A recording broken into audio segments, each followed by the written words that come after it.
All right, here we are in Love for Life, building or rebuilding a great marriage. This is lesson number 11 in the series, and the title of today's class is Blended Families Part 2. Blended Families Part 2. You know, in our first lesson on blended families, we reviewed the major cause for divorce in second marriages. In other words, never mind there's a divorce in the first marriage, many times there's also a divorce in the second marriage, and I showed you some of the statistics of why that takes place and mentioned that child rearing and family related problems were near the top of the list as far as reasons for a divorce in a second or what we call a subsequent marriage. So this is why a lot of the counseling for blended families, we know what blended families are, take two, my kids, your kids, and we create a new family. This is why much of the counseling for blended families centers on integrating the whole family and not just the two individuals who are getting married. Now, I shared some of the ways to prepare for a subsequent marriage. We talked about that last time, just to show these again as a way of review, how to prepare for a subsequent marriage. So we mentioned, know your future mate and their children. Don't just spend time trying to get to know your future mate. If there are children involved, that's an entire package. Also paying attention to the children's needs, their particular needs, building a new relationship, not just taking what was in your old relationship on this side and what was in your old relationship on this side and trying to patch that together. The whole idea of a subsequent marriage, a blended family, is to create a new relationship. And also a little tip, include everybody in the wedding, because the wedding is the starting point, if you wish, and it's a very good idea to get everybody involved, their children and so on and so forth. We also talked about ways of achieving the unity necessary for any family to succeed, but this unity is an especially difficult thing for blended families to arrive at. We talked about some of the things to try to avoid in a subsequent marriage, in a blended family. Avoid the co-conductor system, my rules and your rules, and the two conductors. Not a good idea. We have to have similar rules, same rules for everybody. Give up the old roles in the family. This is a new family, and so we have to take on the new roles in that family, and also establish some basic ground rules that everybody has to follow. Whatever they are, ground rules for who gets the remote, how much TV time, curfew, so on and so forth. We have to establish new ground rules that everybody needs to follow. The children from both families need to be aware of. And finally, we saw that the true unity in any family can only be arrived through Jesus Christ. The Lord can heal and bring together a blended family into one single unit under the lordship of Christ. And that's what Paul is talking about in Galatians 3:26 and 28. Listen, if the Lord can bring together into one unit, one family, Jews and Gentiles, you couldn't get two more disparate groups of people, He certainly can be the one to bring together two families into one family. So building your new family around the lordship of Christ is certainly a very important element to shoot for. All right, so now we're going to continue in this series with more discussion on the child's reaction to blended family situations and how to deal with this, especially as a step parent and trying to bond with children who are not your own, that you may have to parent, but they're not your children, okay? They're the children of your spouse, and so on and so forth. So since much of the success of blended family rides on how well the children are integrated and accept the new situation, it's important to discuss how they react to the blending of a family. So you have to understand that children grieve. When a family breaks up, children go into mourning.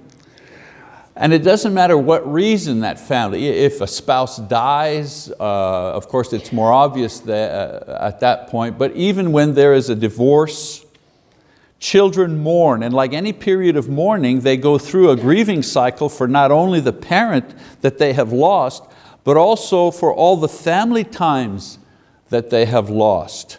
You know, the lifestyle that they once knew. And here's the thing, whether that lifestyle was good or bad, even if that child was in, even if the former marriage was yelling and screaming and, and so on and so forth, children many times would much prefer having the thing they know, even if it's difficult, than going to something they don't know, which is frightening, okay? For children, the grieving process is exactly the same as for adults, except it is worked out in a new environment, which is the blended family. So some of we're familiar with the grieving cycle, but let's look at it from a children's perspective. Denial. Children have a hard time accepting the finality of divorce. And this sometimes motivates their efforts to sabotage any new marriage because they don't accept it. Whether they're acting out in bad behavior or they're openly rejecting the new parent, if you wish, or the opposite, this passive-aggressive activity, they're indifferent. She says to mom, do what you want, I don't care. You want to marry him? I don't care. It's none of my business. Denial is tough because kids don't tend to talk things out. So the best way is to, of course, lovingly point out the truth of the new situation and give them time to react. And especially boys. Boys are much more affected and have much more difficulty with the grieving cycle because boys don't talk. Girls will talk. If you can get them going, they'll talk about their feelings, and so they'll talk. But boys don't talk. Boys just want to get on with stuff. They want to get back to their ball game and school and activities. And it's like, wow, that was quick. Man, he got over that in a hurry. Don't be fooled by that. That's just his way of coping. Boys are notorious for putting off grieving, not just for months, but for years. And then all of a sudden, something that happened when they were 12 or 13, 10 years down the road, all of a sudden, bang, it hits them. Because the thing about grief you have to understand is you can't bypass grief. You can't skip over it. You have to go through it. So you can put it off as long as you want. 1 day, 1 year, a decade, 2 decades, it doesn't matter. Eventually you have to kind of pierce that sadness, and it has to appear. The second level, if you wish, is anger in the cycle. Second point in the cycle, anger, denial, anger. When children realize that dad is not coming back, or that this is the new mom, this is the new home, many times there's an angry reaction. Kids take it out on teachers, on siblings, on themselves, even on their parents. They're always mad about something. Now, if possible, the biological and the step-parent need to help the child get in touch with his feelings and identify what they're angry about. In other words, try to help the child match the feeling with the reason. Why are you angry? And sometimes it's something that can be quite banal. I mean, they're angry because I lost my room. I have to now share a room. Or in the old house, my room was next to the whatever, and I like that room. And I don't like my new room. It has nothing to do with you or the new mom or whatever. It has to do with the room. You never know what it is. So the idea is you're trying to help them connect the feeling with the reasons. Bargaining is the next step in the cycle of grieving. And this is where individuals will try to manipulate people or events to change the past. A lot of times adults make deals with God. Oh God, if you do this for me, if I pull through this disease or whatever, I promise I'll always go to church, or I promise I'll give a lot of money to whatever. You know what I'm saying? We bargain to try to change the outcome of something. Now in divorce, the children dream about the parents getting back together again, may even suggest it. So the advice is, don't give children false hope just to save them that moment of pain. Okay? Let them go through this stage at their own pace and help them understand that this family is the family that will now be permanently established. We're not going back. This is the new truth. Difficult, we want, the last thing we want for our children is for them to suffer. And I understand that as a parent as well. We would rather take the suffering ourselves. Let me suffer this for them, but it doesn't work that way. They have to come to that realization. Sometimes children all of a sudden are very good and very obedient. Your wild child all of a sudden becomes really, oh mommy, I love you and everything is great. And try to understand that that's a form of bargaining sometimes. If I'm really, really good and if I really, really obey and so on and so forth, maybe everything will get back to what it was. And of course the root of that is the child many times may think they had something to do with it.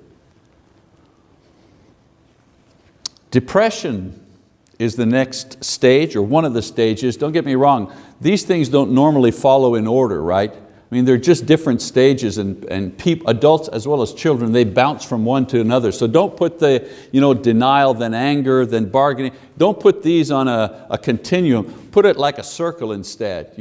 Denial, anger, bargaining, depression, etc. It's a circle, and they go from here to here, down to up and down, and they go around and around until they finally land somewhere. Depression, the roller coaster nature of blended families is what leads to depression. In death, the loss is final. We get we get over the sadness and the reminders, and we go on. It's difficult. Dad is gone or mom is passed. It's hard. I'll never see them again, and so on and so forth. But in blended families, the loss is always there. And your children are always reminded of it every other weekend if there's visitation. Eventually the loss is mourned out when new relations take hold in the blended family and children resolve feelings about biological parents and they create new and meaningful relationships with them. In other words, they have to now learn how to create a new relationship with the parent who is gone.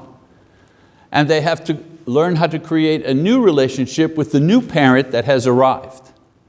And there's no way around that. The relationship with the parent that is gone is never going to be what it was in the past. And they just have to get to that point. If they are unavailable, this may be very difficult. When I say if the parent that's no longer there, the non-custodial parent, if that parent is not available, wants nothing to do with the children, there's no way around that. That is a very difficult situation. But children, with your love and with your encouragement can eventually deal with that issue. And then of course, the idea of acceptance. Acceptance is the realization that the blended family is not a nuclear family. It is not my original family, but it's a good family, and there's a place in this family for me. And I am loved in this family, and I can't say it enough. Parents, both parents, bio parent and step parent, you can't tell your children enough that you love them. You can't say it enough. You can't demonstrate it enough, because in the end, their loss and their fear is that they've lost the love of the parent. And so they need a lot of reassurance. Peter, the apostle, says, love covers a multitude of sins in 1 Peter 4:8. In blended families where there is faith and Christian love, the sins of the past are covered and a chance for a peaceful and joyful family experience are there for each member, because not only the love of the parents are there, but the love of Christ is there as well. All right, let's talk about development levels, shall we?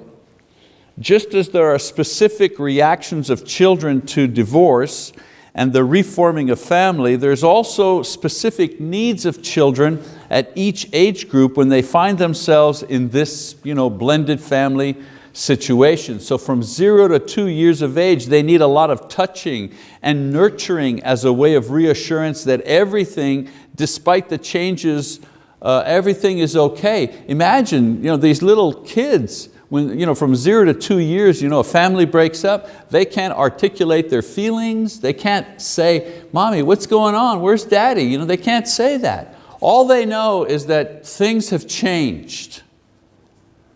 Things have changed. And those of you, and I look around and I think pretty much everybody here, those of you who have children who remember the little baby stage, babies don't like change. I mean, just one day you take them out of their routine and you go visit grandma or something, oh boy, you pay for it when you get home, because if they miss the time for their nursing or they miss their nap, how great are kids when they don't take their nap? So imagine the impact on them when you take daddy out of the equation or you take mommy out of the equation. So they need a tactile reassurance. You can't, this business says, don't hold that little 8-week-old baby, don't hold that little 1-year-old baby, you'll spoil them. You can't spoil them. Nobody gets spoiled from being loved too much. From 3 to 5 years of age, children at this stage are old enough to know that something is wrong, but they're too young to process all of the information, and they also have a short memory. Little toddlers at that age, they're over here looking, you ever try to teach little kids this age how to play soccer? 1 minute they're looking at the ball and the coach says, go ahead, run with the ball, kick the ball. And the next minute they're going, oh, flower, dandelion. They're sitting, they don't pay attention. So it helps to explain things over and over again and be patient with regressive behavior. In other words, the child who's 4, the way that they act out when they go through trauma like this is they regress. They begin to act like 2-year-olds. A child that was potty trained all of a sudden isn't potty trained anymore, and parents are going, what? What's going on? Well, that's how they react. That's how they act out. Okay? So allowing them to bring comforting objects to the new home helps. As much of a reminder of the past that you can provide for them in the new situation can be helpful. Children from 6 to 12 years of age. This is the age group where there is a feeling of responsibility. Kids this age, it's my fault, or they somehow feel it's their responsibility to bring mommy and daddy back together again. Or they have a sense of adult grief. Now, one thing that's very important when there are children this age, for parents, whoever the parent is, custodial parent, non-custodial parent, do not use children this age as a sounding board for your own fears, your own anger, your own blame of the situation. You see parents sometimes, talking to their 10-year-old daughter, mom is talking to the 10-year-old daughter about dad. Well, what did your dad say? Well, that's par for the course for him. He was never very dependable, don't. That is the worst thing you can do. Do not bring the child into your circle of enmity against your spouse. It's too much for them. I think we need to understand that children are wired in such a way that they need to love their mom and they need to love their dads. Even if mom is not worth loving for whatever reason, or even if dad is not worthy of the love of that child for his behavior or whatever, it doesn't matter. The child has a need to love that parent. So when mom or dad, it works both ways, are bouncing their negative feelings, like playing tennis off of a wall, bouncing the ball back and forth for their anger, their disappointment, their disgust, whatever about the other partner, they don't realize that in doing that, they're damaging their child. Their fear is one of abandonment. Their fear is one of powerlessness and distrust.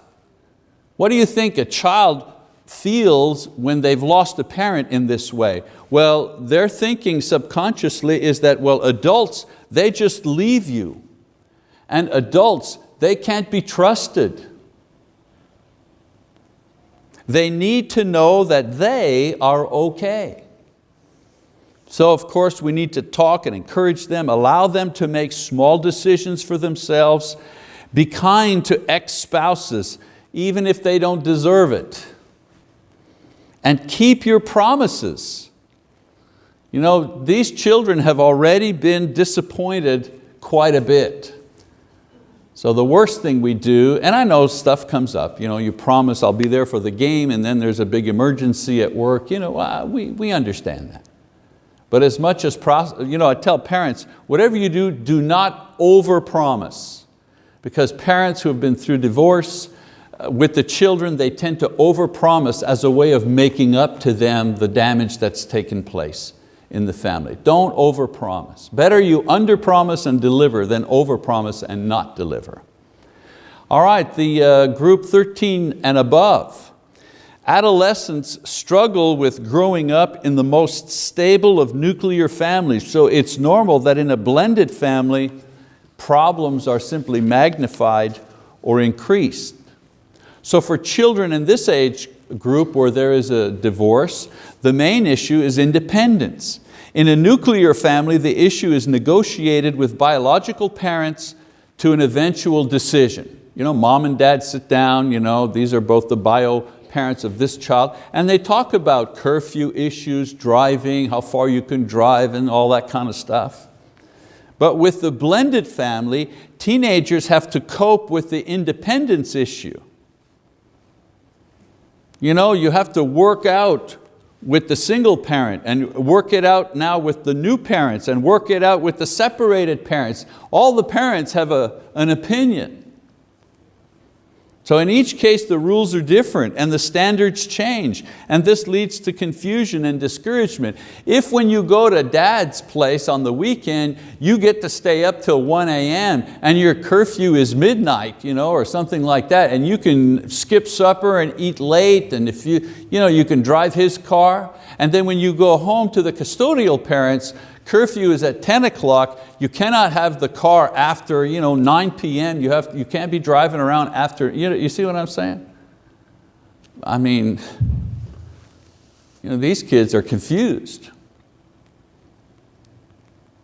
The goal, of course, is one standard that everyone can agree to. Look, there's even this problem in nuclear families, right? Where mom and dad don't agree on exactly what the rules should be. So you can imagine how complicated it gets in blended families, where you have mom and the new dad over on this side, and then you have dad and maybe the new mom on that side.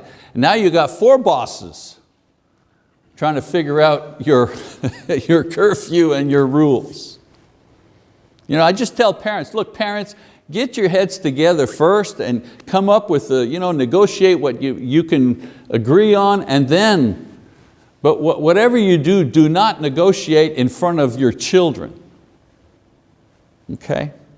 Children react, and children at different ages react and need different things if a blended household is going to serve them, not just the adults as a home. In other words, the new home is their home too. Don't make them feel like strangers. All right, let's talk about life in 2 homes. All right, we're talking about kids here and how they react to the blended families if you came in a little late. So let's talk about parenting styles, shall we? At least when the divorce comes, the spouses don't have to live with each other anymore. This is not true for the children, however. Children of blended families have to learn to cope with living in 2 households when both parents want to share custody. I mean, you don't have to live with your ex-spouse anymore, but your kid does. See what I'm saying? The responsibility for making this work belongs to both parents, not simply to the custodial parent. And I hear what you're saying. Easier said than done. Because sometimes the non-custodial parent just does not cooperate. Or sometimes the custodial parent makes the trouble. You know what I'm saying? So some typical tactics are described by the author in that book, Blended Families. I showed you that book recently. So here are the parenting styles that we see in blended families where kids are visiting, where there are visiting rights. There's the star parent. This is the parent who assumes that they are the better and more responsible parent and makes sure that the kids know it. You know your mom, she was never there. She's kind of wacky at times, blah, blah, blah. I know you have to go over there this weekend, but just take things with a grain of salt because I'm the parent that really knows what's going on. Now this may be true, but stars need to realize that they need the other parent, even with their lesser skills. They still need that other parent to provide some kind of wholeness for their children. Remember, you're working on the premise that children need to love both of their parents. They need to love them. Then there's the glue parent. The glue parent obviously can't let go. When kids are ready to leave for visiting, they are sent off with a picture of mommy, who will worry and not, they won't sleep properly until they return safely. Now you go, but mommy is going to be worried about you, and I'll be thinking about you and praying about you all the time while you're gone. Glue parents only create anxiety in their children by showing their overprotection and distrust of the other parent. Just ask yourself, how would you like to be on the receiving end of that advice when you're 10 or 12? There's the distant parent. Wants as little to do with the other parent as possible, so all communication is done through the children or on voicemail or texting.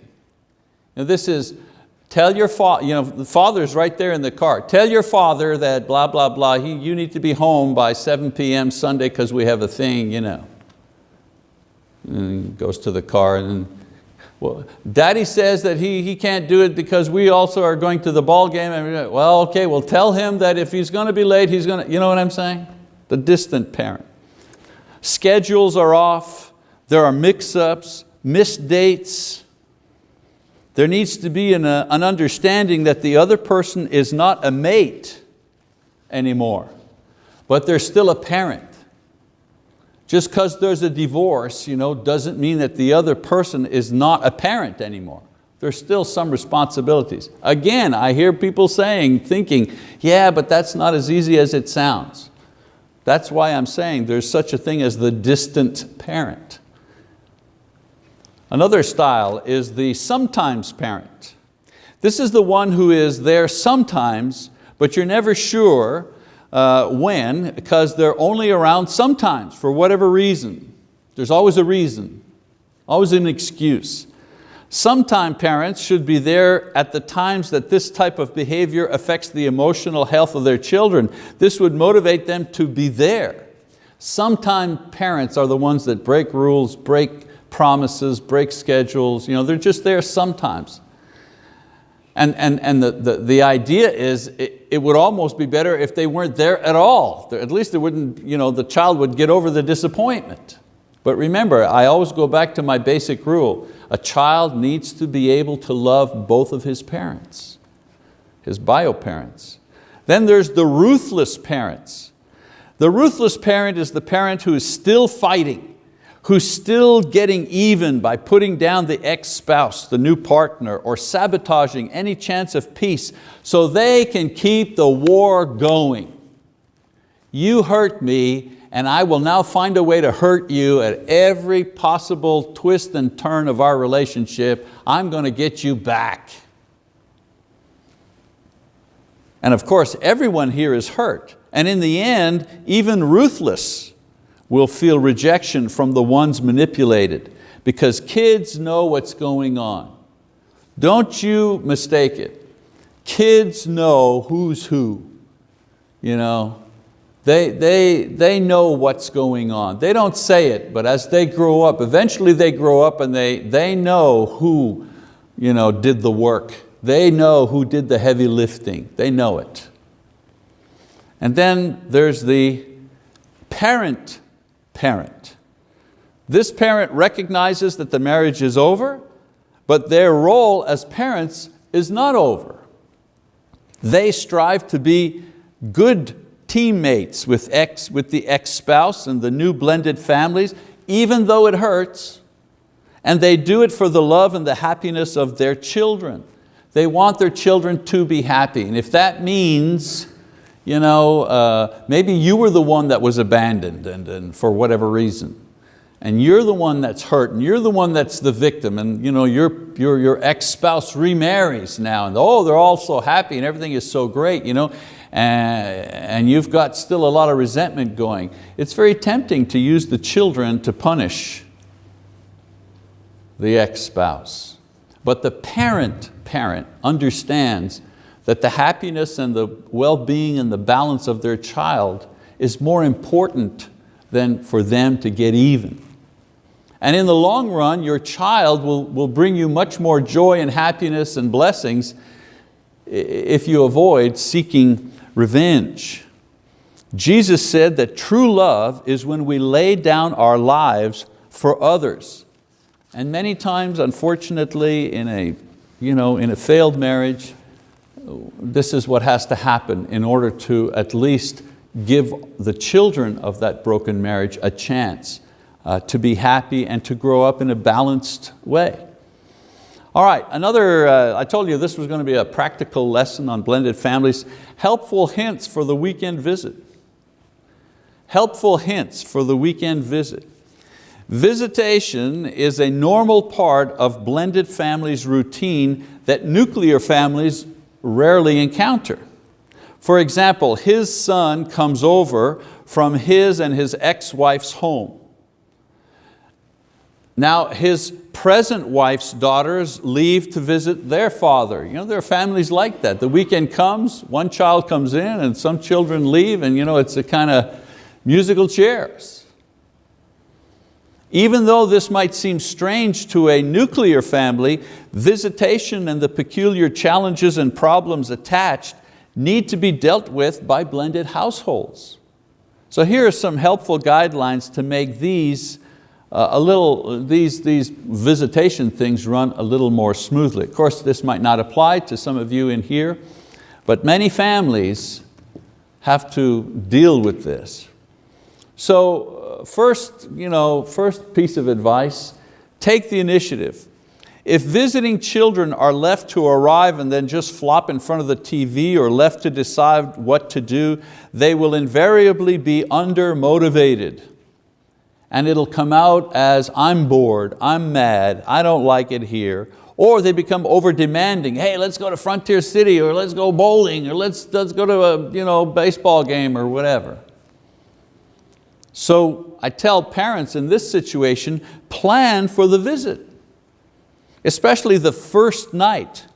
Something that has been planned out where the child is immersed immediately into the activity of that family will allow them to integrate more naturally and safely into the weekend and into the family. There'll be plenty of time to veg in front of the TV later on. If you've got the child for the weekend, and they arrive Friday and leave Sunday night, hey, make sure Friday is at least set up Friday evening and something to do on Saturday, hopefully church on Sunday. Number 2, provide some structure. Even though yours isn't the custodial home, let's say, it is still a home, and children will feel safer and happier and more integrated if they know and are expected to stay within the structure.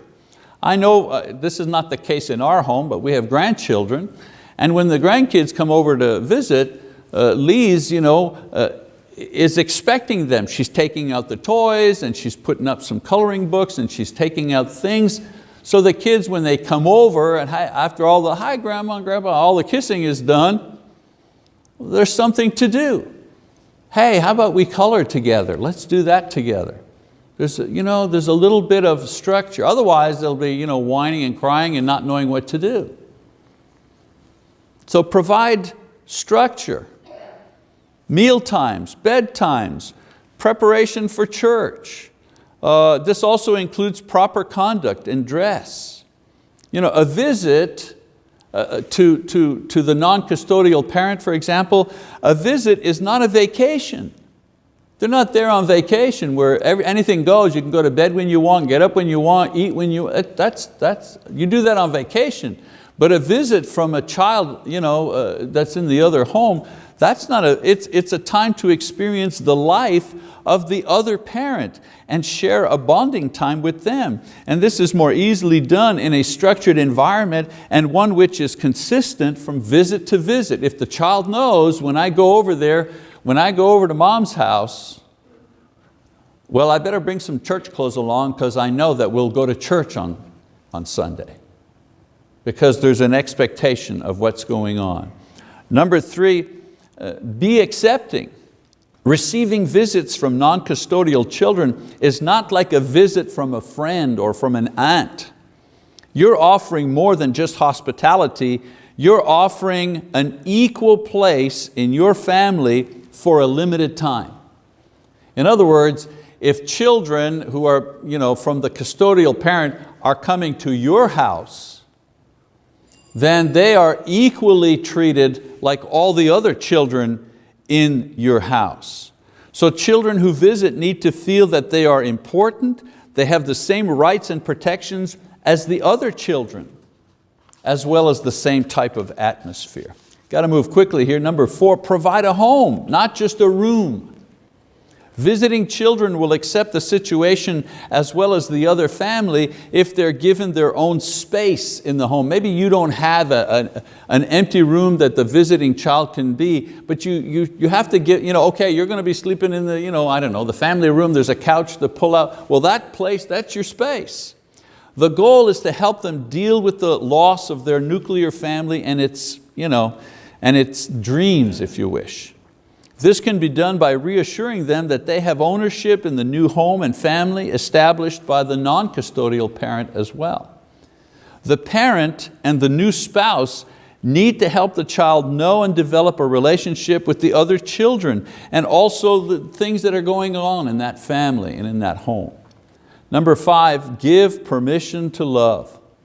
Parents, whether they be biological or custodial, feel threatened when their children are showing more love or loyalty to the other parent or to the other set of parents.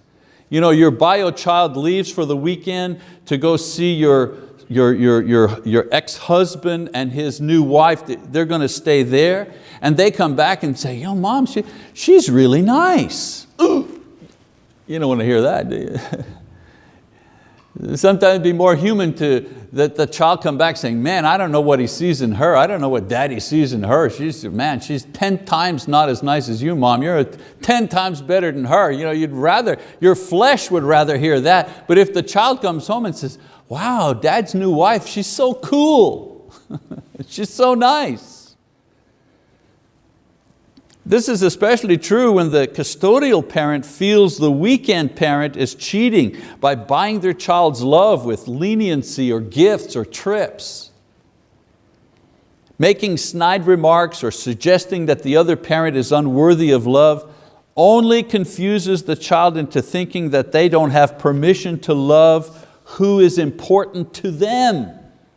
Dad is important to me. Yes, he walked out. Yes, he has a new life. Yes, he's caused us a lot of trouble. But Mom, don't you understand? I need to love Dad. I see all this imperfection, but it doesn't matter. I need to love him. Granting them permission to love enables children to mature emotionally and work out the issues of their lives. They'll figure out who did what. They're going to grow up, they're going to know who the bad guy is in all of this. But if you make them choose sides, you stunt their growth and you create resentment in them. Number 6, help smooth out transitions.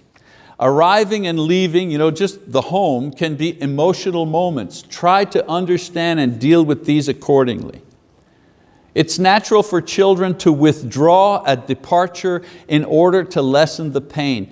Don't see this as a rejection or a sign that they didn't enjoy themselves. So they had a weekend, you tried your best to make them feel welcome, you had stuff going on, and then it's time to leave and they just run right by you. Okay, bye, and they run right by you and jump in the car and they're gone. And your first thought is, well, after everything I did, a simple thank you would have been okay.